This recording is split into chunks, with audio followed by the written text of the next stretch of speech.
should fall in love with the problem and the customer. If you fall in love with the problem and it's something that really drives you, you got to have this sort of passion, because startups are really hard. And they're going to be days and weeks and months that just suck. And if you're not really committed to really making this thing happen and gets you up and juiced every day, then you're much less likely to continue to do it. So that's the first thing I say, is just fall in love with the problem and the customer, get to know them, really understand their struggles. And the second thing is, don't ever run out of cash. Those are the only two problems that I think as a founder or a founding team, you really have to worry about. Values and all that kind of stuff is great. I love that stuff.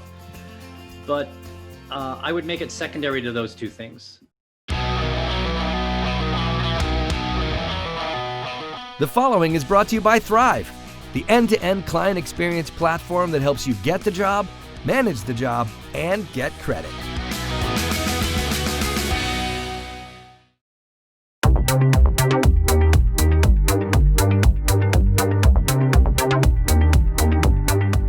Hello, this is Gordon Henry at Winning on Main Street. This week we have a terrific guest, Bill Flynn, an entrepreneur turned business coach who will be discussing some of his coaching principles, which you can find in his book, Further, Faster. Welcome, Bill. Hey, Gordon, thanks for having me on. I'm looking forward to the conversation. Great to have you, Bill. So you have a tremendous amount of great advice for entrepreneurs that we'll get into in a minute, but I'd like to begin kind of at the beginning of your entrepreneurial journey.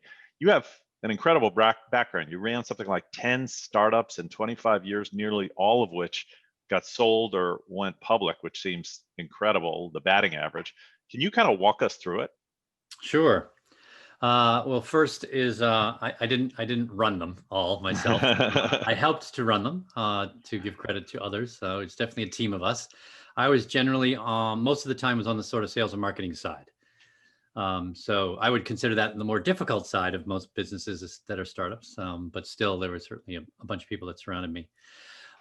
Yeah, I got into it in 1991, and just loved it, especially in 95. I joined my first internet startup, and it's just so much fun. It was a company called Open Market, which at the time was pretty well known. We were called the Netscape of the East. We had one of those crazy stories where I think we had $4 or $5 million in revenue. We went public, not profitable at all. Was valued at several $1 billion or something crazy like that. Wow. And I had a whole bunch of those. So that's sort of my background. I just tried to stay with the team as much as possible. I did 4 with the same team, and that was my best track record. I was 3 for 4 there. And then I sort of went off on my own. I had another one that I would consider a win. And then the last 4 were actually difficult. It's funny, I sort of did it backwards. I got really lucky at the beginning. And then my last 4 were not very successful. Either they're out of business now, or they completely went to another platform or an idea, which was too bad, because by that time I had learned so much about how to really make it work, but I couldn't get the founders to buy in or really buy in. So they floundered. And then I decided to become a coach about 4 or 5 years ago. And that was the best decision I've ever made. The only regret is most of the time for us, our regrets are the things that we didn't do. I should have done it sooner. I now know what a calling is. I love what I do. Time flies when I do it. It's such a blast. So it's I plan to do this as long as I can. That's great. So it sounds like you had a lot of key learnings about what made some of the startups successful and maybe some of them not so successful. What were the key learnings, and is there a formula for making a successful startup? Well, there's a formula, but it doesn't mean you're going to be successful. It just means that you'll figure out whether you can be successful or not more quickly and with less resource. And it really derives itself mostly from Steve Blank, who's considered the godfather of startups. He's now a professor at UC Berkeley. He's written a bunch of books. For those of you who are interested, do not read any of his books. He writes like a professor. It's a horrible read, but he's great to listen to. He's got a great personality and he has some great lessons. And in the end, he sort of says 2 or 3 things. And I'm using him as the example, but I've also sort of taken my own experience. First is you should fall in love with the problem and the customer. If you fall in love with the problem and it's something that really drives you, you got to have this sort of passion, because startups are really hard. And they're going to be days and weeks and months that just suck. And And if you're not really committed to really making this thing happen and gets you up and juiced every day, then you're much less likely to continue to do it. And so that's one of the reasons I think most businesses fail. So that's the first thing I say is just fall in love with the problem and the customer, get to know them, really understand their struggles. Don't try to sell them on your idea. When you talk to them, act like you're a journalist and you're just trying to understand the story and uncover it. And if you find a good story and you can't disprove your theory or hypothesis, then you're probably onto something. So you sort of apply the scientific method as well, right? And the second thing is don't ever run out of cash. Those are the only two problems that I think as a founder or a founding team, you really have to worry about. Values and all this kind of stuff is great. I love that stuff. But I would make it secondary to those two things. Once you get going, once you get through that knothole, then you can revisit values and all that kind of stuff and make sure you're there.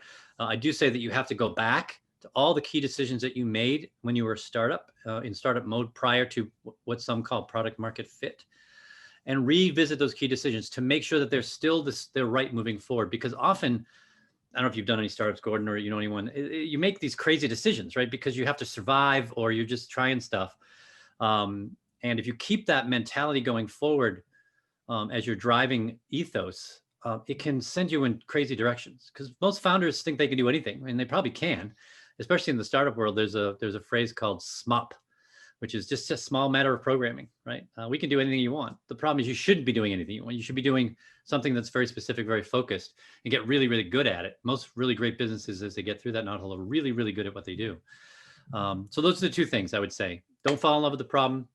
Don't fall in love with the idea. Fall in love with the problem, and then don't run out of cash. Now, most of our listeners are small to medium-sized businesses that handle what I would call everyday problems, plumbers, electricians, roofers, people who work, in home services. We have a fair number of, doctors, dentists, lawyers. So these are not people who are trying to solve some new, never thought of problem. They're just trying to run a successful business, often in their hometown.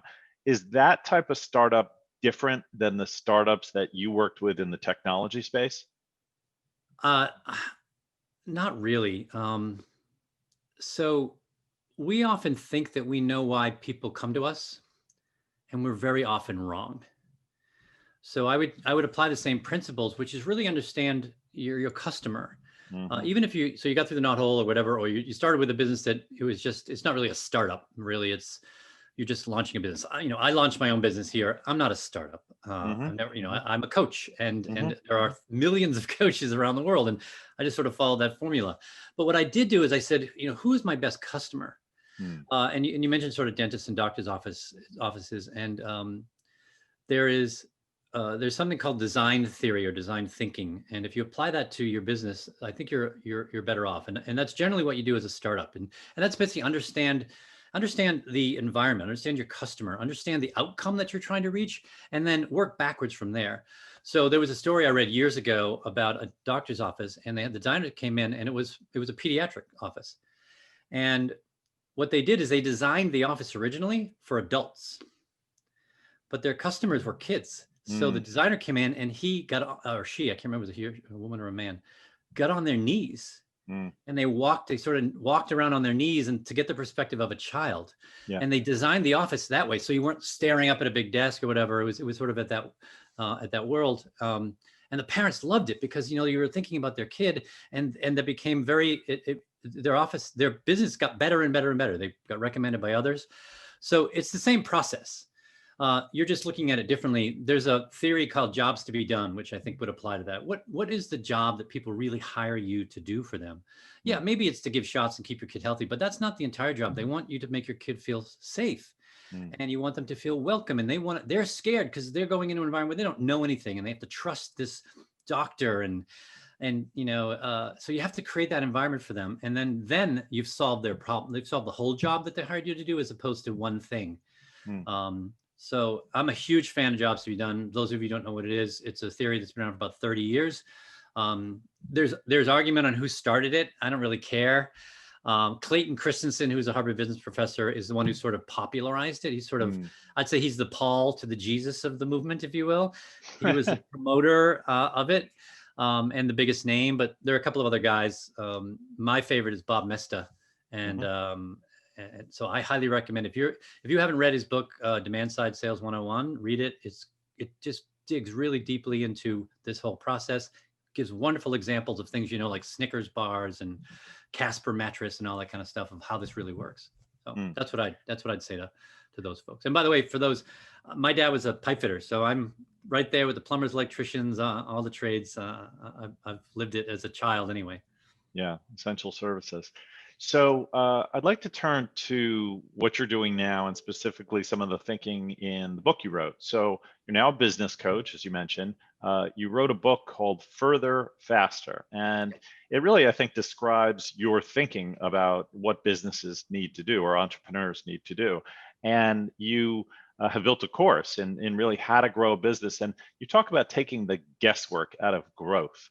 Can you explain kind of what that means and what's your formula?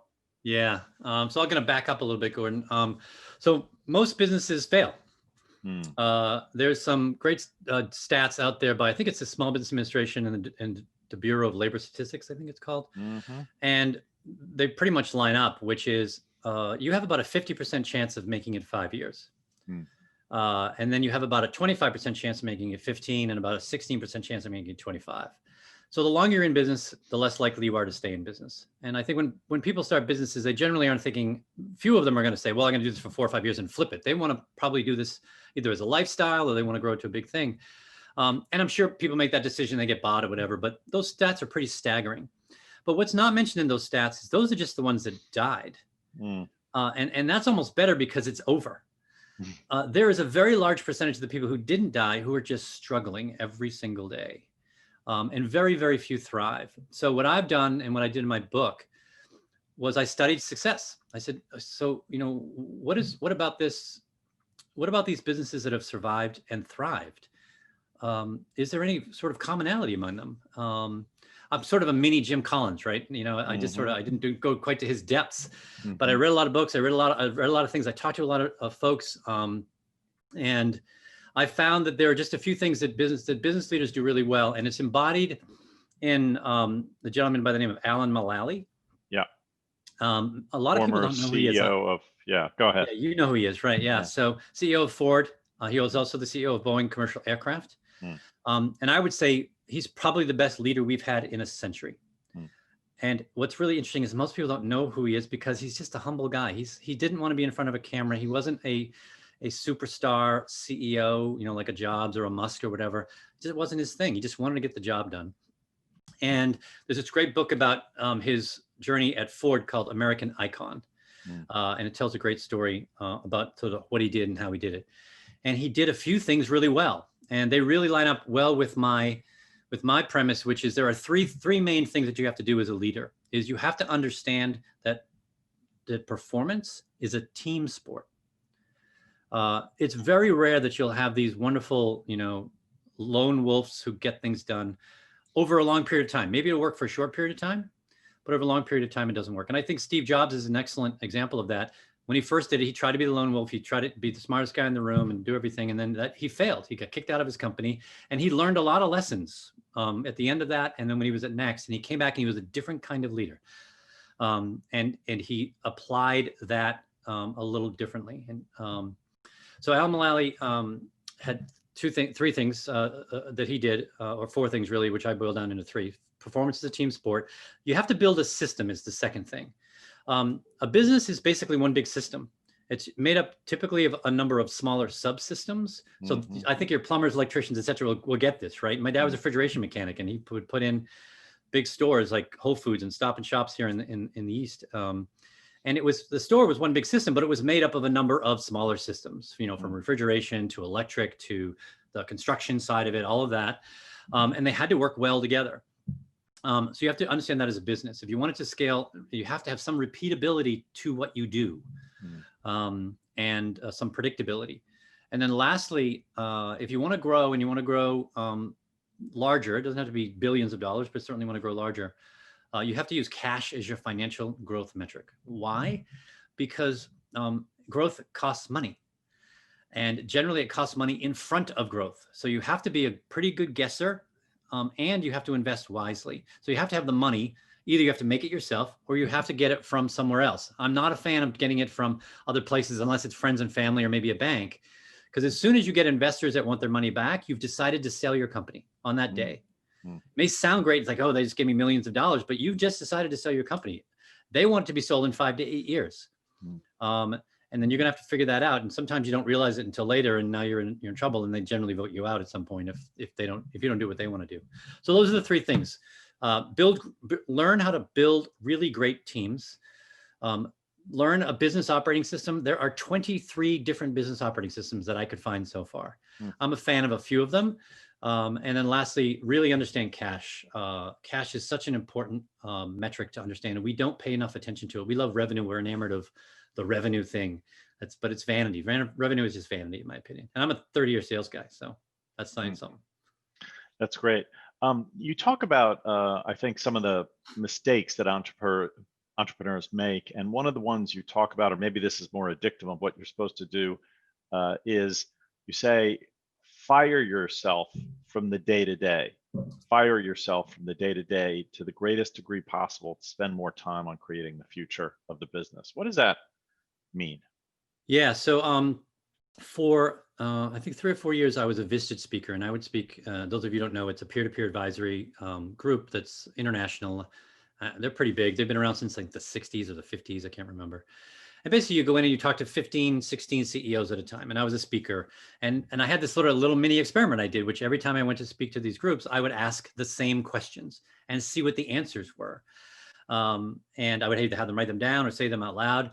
And one of the things I asked them was, how much time do you spend working in the business, meaning operating it, versus on the business? Now, these are businesses that are varied in size, but some of them are pretty big. I think I had a couple of billion-dollar businesses in the room, but most of them are tens of millions or hundreds of millions of dollars in size. They've been around for a long time. And they would tell me most often 80 or 90% of them would be in the business and 10 to 20% on the business. And then with Vistage, they have a really cool thing they do is a check-in at the beginning. And one of the check-ins is friends and family. And that means, you know, how are friends and family going? You do a score from 1 to 10. Always the lowest scores. 4s, I see 4s a lot, 5s a lot, 2s.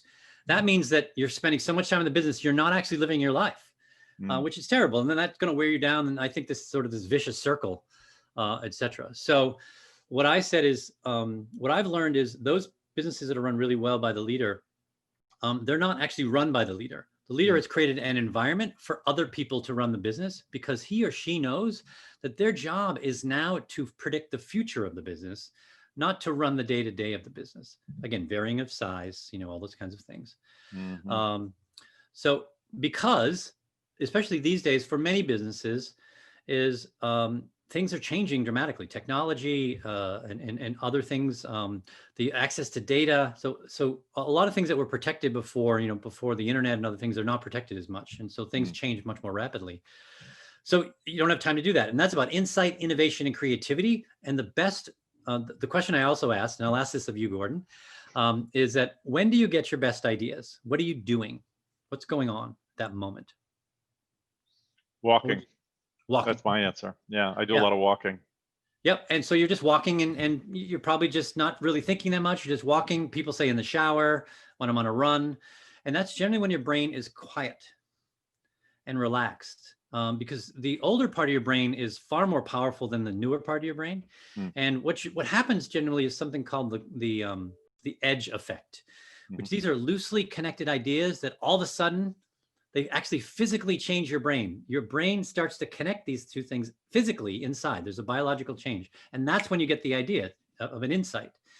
And that's what you have to do in order to grow and change, et cetera. You need to be innovative and creative, which is doing this. So the day-to-day, you can't do that. You cannot drive your car through an obstacle course and do complicated math at the same time. Your brain cannot handle it. Right. And that's what you're doing. You're navigating an obstacle course when you're running your business. And then you're doing complicated math, right? Because you're like, where are we going? What are we doing? You just cannot do it at the same exact time.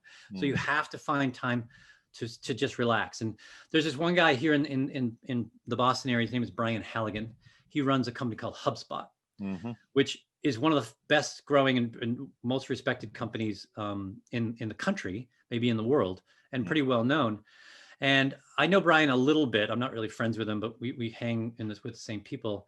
And I asked him once, I said, how do you account for the fact that you went from zero to like $450 million in about 8 years or something? Mm-hmm.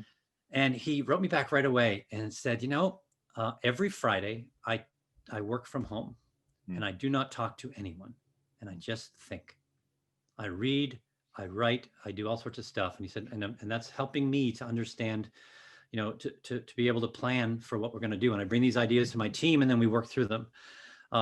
So I think that's a great example of giving your brain a little bit time to rest so you can predict the future of your business, because that's really your job moving forward. That's great. We're going to take a quick break to hear a word from our sponsor, and we'll be right back with more from business coach and author Bill Flynn. What a friggin' mess the small business world is these days. I've always been a bit of a germ freak and a prepper, but I didn't actually think I would see an economic apocalypse in my lifetime. But we are now seeing a once in every 100-year event with the shutting down of the economy. But there is a way through. Now is not the time to close your eyes and wait for everything to return to normal. Now is the time actually to burn your boats, because it's never going back to what we thought was normal. Now is the time for small business owners to begin to pivot and reinvent their business for a post-corona economy. This is my fourth recession that I've weathered, so whatever you're going through, I've actually been there before. Let me know how I can help you reimagine your business and get through this very difficult time. Contact me at 773-837-8250 or email me at barry@moltz.com. Remember, I'm here for you. We're back with Bill Flynn, and I wanted to turn a little bit to you and your business and ask you about that. Are you able to work in any business? Do your ideas apply to, any kind of vertical, any size business? Do you find there are certain businesses you can't coach? So I would say just about any business. I'm working from first principles, and they're pretty horizontal. So just about any business. I would say potentially a business that's got more ephemerality to it, like fashion or design, where it's harder to sort of have some repeatability, because things change, tastes change. Probably not as easy to do. I haven't tried it. My closest is sort of this crazy apparel company that does human streetwear, and it's sort of art and clothing. But we were up until the pandemic, they were doing some great stuff. The woman who's leading it is just a wonderful leader, and she's very humble and thoughtful, and just really wants to do the right thing by the business. Open to having help from other people like myself. So that would be it. But other than that, so that's a really small percentage of things. But yes, if I've applied this to, I think I work in 6 different industries with my customers all over the place, from manufacturing to high tech, to study abroad, to e-commerce, whatever. They all work the same. And I work with hundreds of coaches around the world, and it's the same. There's not a lot of variability. Now, the application of the principles will vary, but the actual principles themselves will not. For instance, if you want to build, if you're a really small business and you're not doing execution very well, the operational side, there's this thing called EOS, which is probably a great system for you. EOS, I think, has some limitations in the long run. There's not really a lot of focus on strategy and vision and moving out beyond maybe a year or two. And I have talked to a number of EOS companies, and I have a couple of friends who are EOS implementers, and they call me up and because I'm a sales and marketing guy, and they hear from me, and they ask, they say, hey, I hear you're doing this. Can you I want to run some stuff by you. And they're in EOS. And I said, this is the issue with EOS. None of them wants to admit that that's the problem.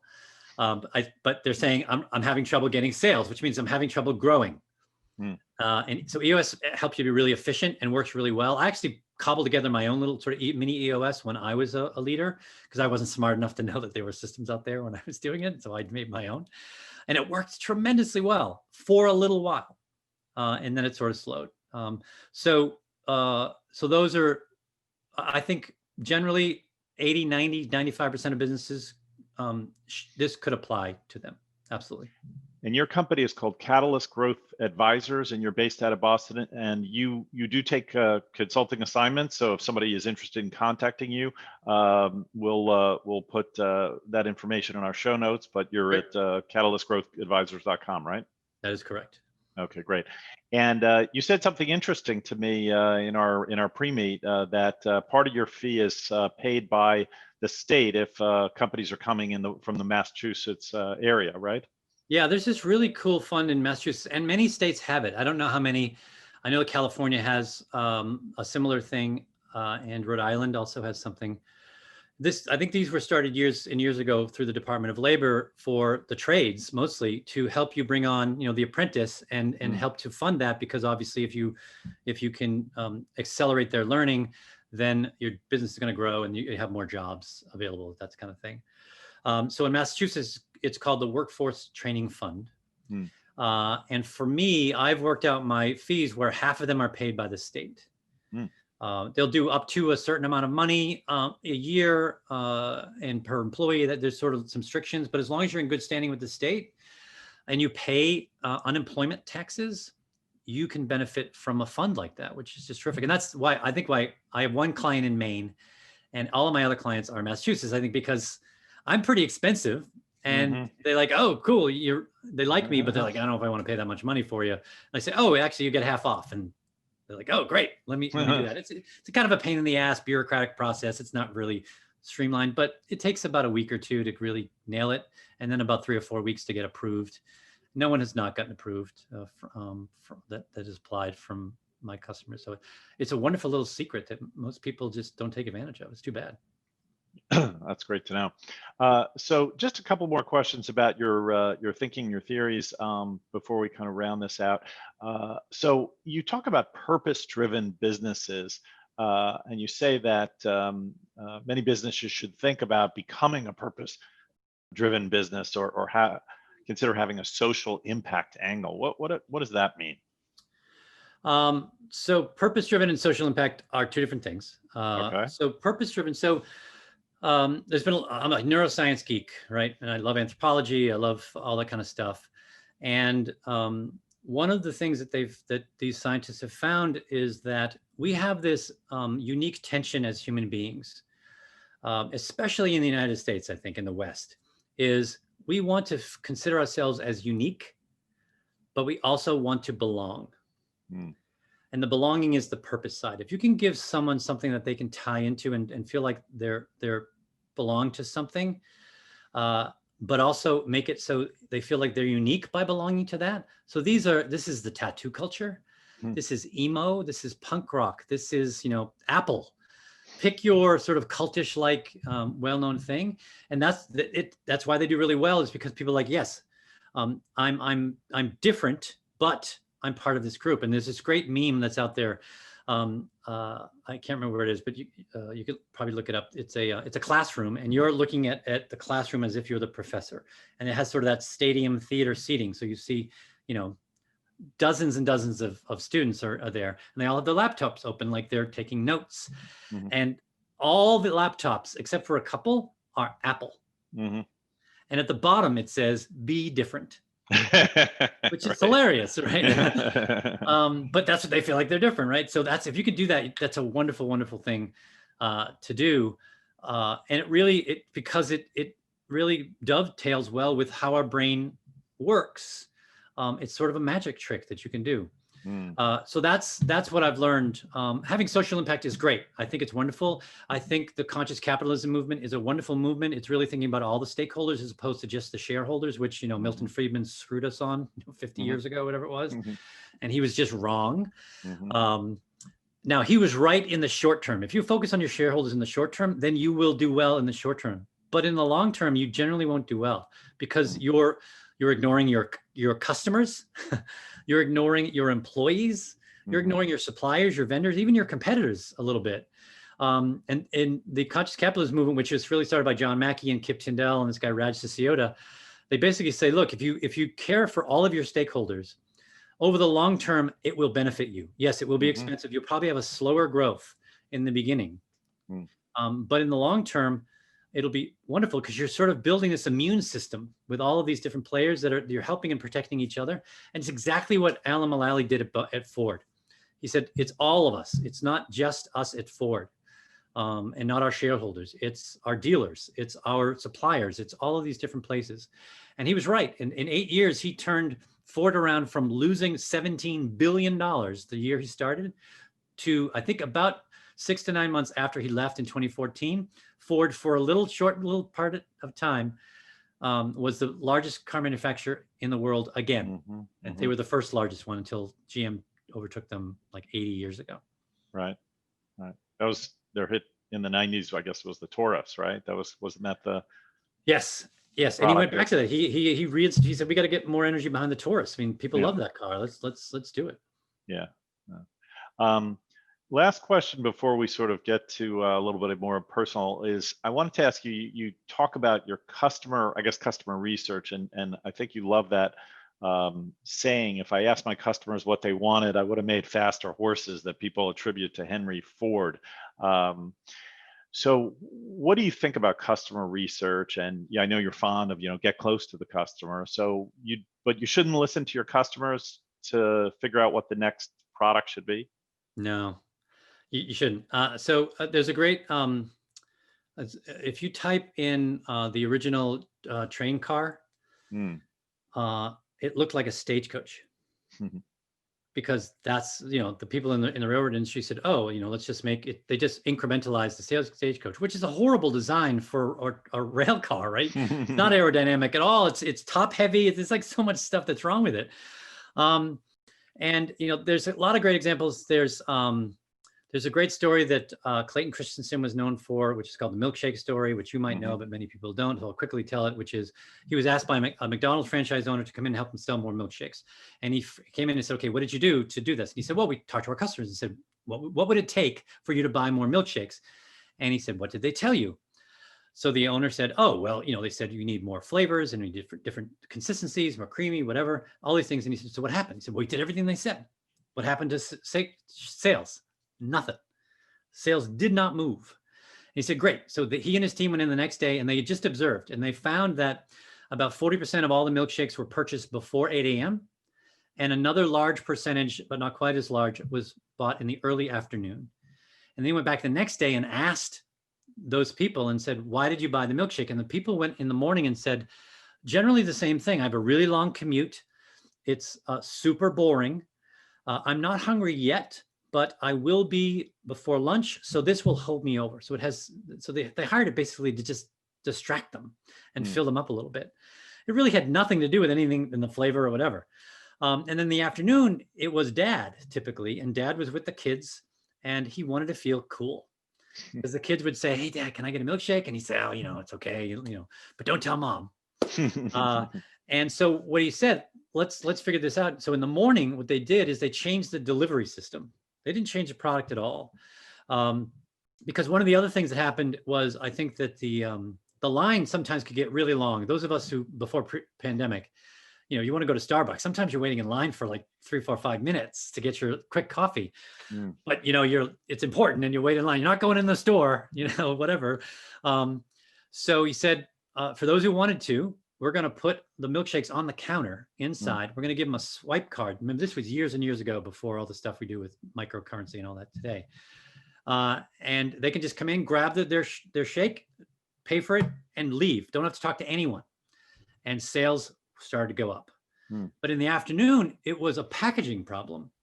So what they did is they actually changed the delivery system of the package. They made it more like a sippy cup, because kids would squish the cup, etc. They made it a little smaller, so dad didn't feel quite as guilty. Yeah. And they made the straw bigger. So it was easier for a child who hasn't quite gotten the muscles yet, because it's kind of hard sometimes to get that thick thing through the straw. And sales went up.